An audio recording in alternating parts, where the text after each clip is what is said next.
आज मैं आपको बताने वाला हूँ list of top ETFs in India जो कि हर एक कैटेगरी के लिए होने वाला है, जिसमें इंक्लूडेड है लार्ज कैप की कैटेगरी, उसी के साथ साथ मिड कैप की कैटेगरी और स्मॉल कैप की कैटेगरी।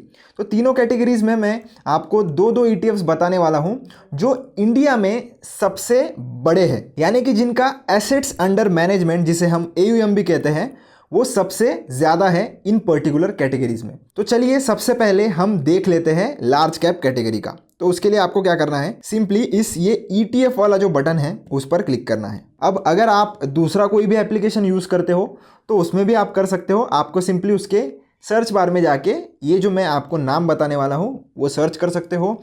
खरीदना है या नहीं खरीदना है ये टोटली आपके ऊपर डिपेंड करता है। मैं आपको सिर्फ एक लिस्ट प्रोवाइड कर रहा हूँ जो कि डिपेंड करती है एसेट्स अंडर मैनेजमेंट के ऊपर। तो मैं आपको कोई भी बाय सेल रिकमेंडेशन नहीं दे रहा हूँ, सिर्फ डेटा दे रहा हूँ कि कौन से जो एसेट टॉप के ETFs है इन तीनों कैटेगरीज में। तो सबसे पहले लार्ज कैप कैटेगरी के दो ETFs देखने वाले हैं। तो सबसे पहले वाले का नाम है SBI का निफ्टी 50। तो SBI निफ्टी 50 हम यहाँ पर टाइप करेंगे। SBI जैसे ही आप टाइप कर लेते हो तो आप देख सकते हो ये जो सिंबल होता है इसका SETFNIF 50, ये जब अगर आप डाल लोगे तो आपको एग्जैक्टली ये वाला ETF जो है वो मिल जाएगा। तो इसका LTP आप देख सकते हो, यानी कि कितने रुपए का है ये एक ETF। इस पर क्लिक आप करोगे तो आपको और डिटेल इन्फॉर्मेशन इसके बारे में देखने के लिए मिल जाती है कि इसने एक साल में कितना परफॉर्म किया है। एक साल में इसने लगभग 19% तक के रिटर्न्स दिए हैं। ओपन, हाई, लो, क्लोज, ये सब सारी चीज़ें आप देख सकते हो। इसमें नंबर ऑफ स्टॉक्स कितने रहने वाले हैं 50, क्योंकि एक निफ्टी 50 का ETF है। इसी के साथ साथ ये कब फाउंड हुआ था और AUM अगर आप देखोगे तो बहुत ही तगड़ा है इसका, कि 2 लाख के ऊपर का इसका AUM है और ये करोड़ में है दोस्तों। ये भी आपको देखना है। और इसका बहुत ही अच्छा फैक्टर क्या लगता है मुझे कि इसका एक्सपेंस रेशो अगर आप देखोगे तो बहुत ही कम है, 0.04% ही है सिर्फ। और ट्रैकिंग एरर भी आप अगर देखोगे तो बहुत ही कम है। तो ये बहुत ही अच्छा सा एक ETF है अगर आपको निफ्टी 50 में इन्वेस्ट करना है तो SBI के बाद आप जब सेंसेक्स टाइप करोगे तो ये जो ETF है SBI सेंसेक्स, ये एक ETF जो है वो और एक अच्छा है, जिसका भी आप अगर AUM देखोगे तो ये भी 1 लाख करोड़ के ऊपर ही है, बल्कि 1,22,000 करोड़ है। तो ये भी 2013 में फाउंड हुआ गया था। इसका भी आप एक्सपेंस रेशियो और ट्रैकिंग एरर देखोगे तो ये भी मोटा मोटी सिमिलर ही है उसके। और नंबर ऑफ स्टॉक्स यहाँ पर 30 है, क्योंकि एक BSE सेंसेक्स 30 का ETF है। और इसका भी एक साल का परफॉर्मेंस देखोगे तो आप लगभग 18% का इसने रिटर्न दिया है पिछले एक साल में। तो ये सारी चीज़ें आप चेक करना चाहो तो डिटेल में कर भी सकते हो। बढ़ते हैं नेक्स्ट कैटेगरी की ओर जो होने वाली है मिड कैप की कैटेगरी। तो उसके लिए जो दो नाम होने वाले हैं उसमें से पहला है निपॉन का निफ्टी 50 मिड कैप फंड। तो निपॉन, तो जैसे ही मैंने निफ्टी मिड कैप ऊपर सर्च किया, ये आप देख सकते हो निपॉन इंडिया का आ चुका है। आपको अगर ये वाला ETF चाहिए तो आपको ये जो ऊपर का जो दिख रहा है उसे आपको टाइप करना पड़ेगा, तभी आप ढूंढ पाओगे।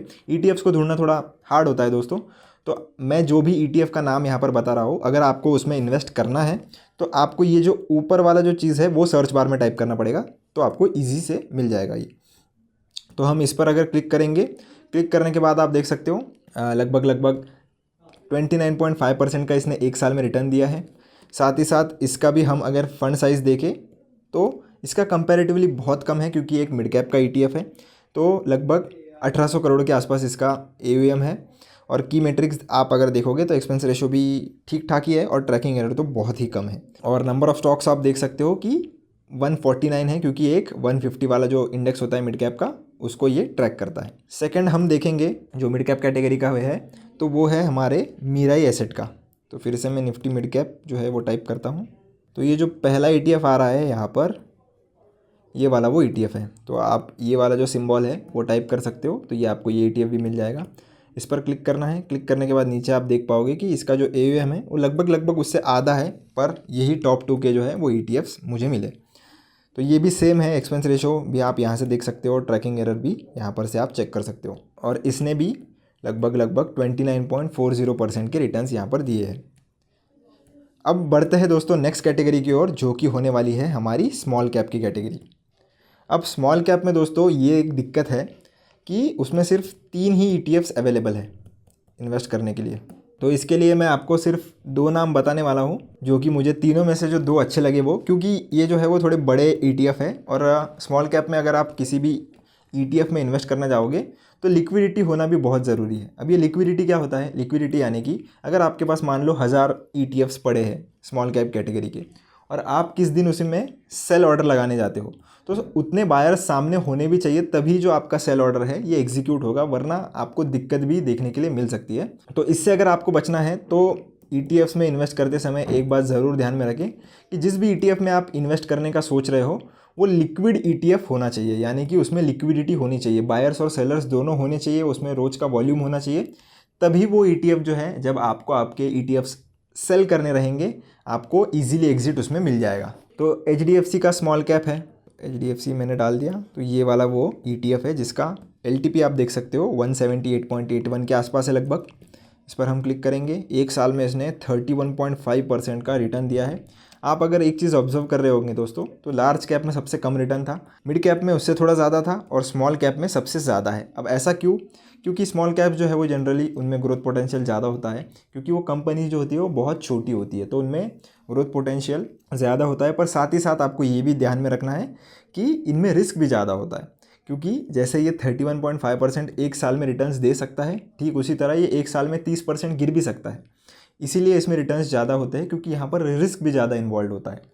तो आपको जब आप इन्वेस्ट कर रहे हो आपको ये सोचना है कि आपकी रिस्क एपेटाइट कितनी है, आप कितना रिस्क ले सकते हो, और उस हिसाब से उस कैटेगरी में आप इन्वेस्ट कीजिए। जस्ट बिकॉज इसमें आपको 30% प्लस रिटर्न्स मिल रहे हैं तो स्मॉल कैप में इन्वेस्ट करने का कोई अर्थ नहीं है, क्योंकि उस केस में आप जिस भी टाइम मार्केट क्रैश अगर होगा तो ये जो है वो 40% भी क्रैश हो जाता है, तो फिर उस केस में आप टिक नहीं पाओगे मार्केट में, आप निकल जाओगे। तो इसलिए आपका रिस्क एपेटाइट आप समझिए और उसके बाद ही डिसीजन ले। तो इसके एसेट्स अंडर मैनेजमेंट आप देख सकते हो 635 करोड़ के आसपास है, और इससे ज़्यादा टाइम नहीं हुआ है, 2023 में ये ETF फाउंड किया गया था। 250 स्टॉक्स है इसमें स्मॉल कैप के, और एक्सपेंस रेशो और ट्रैकिंग एरर भी आप यहाँ से चेकआउट कर सकते हो। नेक्स्ट ETF होने वाला है इस कैटेगरी में का, जो कि है मीराई एसेट का। ये जो सेकंड वाला जो है वो वाला ETF है दोस्तों ये। तो यहाँ पर आप अगर पूरा नाम इसका पढ़ोगे तो ये है Nifty small cap 250 momentum quality 100 ETF। अब इसका नाम ऐसा क्यों है मैं आपको बताता हूँ। इस पर क्लिक करेंगे, एक साल का रिटर्न आप देख लीजिए, लगभग 15% के आसपास है। अब इसका रिटर्न और उसके रिटर्न में इतना फ़र्क क्यों है मैं आपको ये भी बताता हूँ। तो नीचे अगर आप आओगे तो अब नंबर ऑफ़ स्टॉक्स आप देखो तो यहाँ पर 100 ही स्टॉक्स हैं, बल्कि पिछले ETF में कितने थे 250। अब दोनों में क्या डिफरेंस है कि 250 कंपनीज़ में से जो क्वालिटी के 100 जो कंपनीज़ लगती है इस पर्टिकुलर ETF को, ये कंपनी सिर्फ उतने ही 100 स्टॉक्स में इन्वेस्ट करेंगी, ना कि पूरे 250 स्टॉक्स में। तो यहाँ पर आपका रिस्क जो है वो थोड़ा कम हो जाता है, क्योंकि क्वालिटी वाले स्टॉक्स में ही आपका इन्वेस्ट होता है पैसा। पर आप अगर देख पा रहे हो कि जैसे ही उन्होंने रिस्क कम करने का वहाँ पर ट्राई किया, उनके रिटर्न्स भी आप देख सकते हो कि कम है। तो ऐसा हर बार नहीं होता है, पर जनरली जहाँ पर रिस्क कम करी जाती है वहाँ पर आपको थोड़ा रिटर्न्स में भी कॉम्प्रोमाइज़ करना पड़ सकता है। तो टोटली आपके ऊपर डिपेंड करता है, आपकी रिस्क एपेटाइट अगर ज़्यादा है आप लॉन्ग टर्म में होल्ड कर सकते हो बिना किसी वॉलेटिलिटी के चिंता के, तो आप HDFC जो स्मॉल कैप का 250 बताया मैंने, आप उसके साथ भी जा सकते हो, या तो आप क्वालिटी स्टॉक्स अगर चाहते हो स्मॉल कैप में तो आप इस वाले ETF को भी परचेस करने का सोच सकते हो।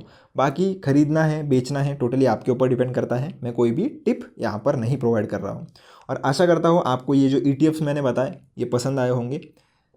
अगर वीडियो पसंद आया हो तो मुझे लाइक कमेंट और शेयर करके ज़रूर बताना, चैनल को सब्सक्राइब करना। मिलता हूँ आपसे नेक्स्ट वीडियो में, धन्यवाद।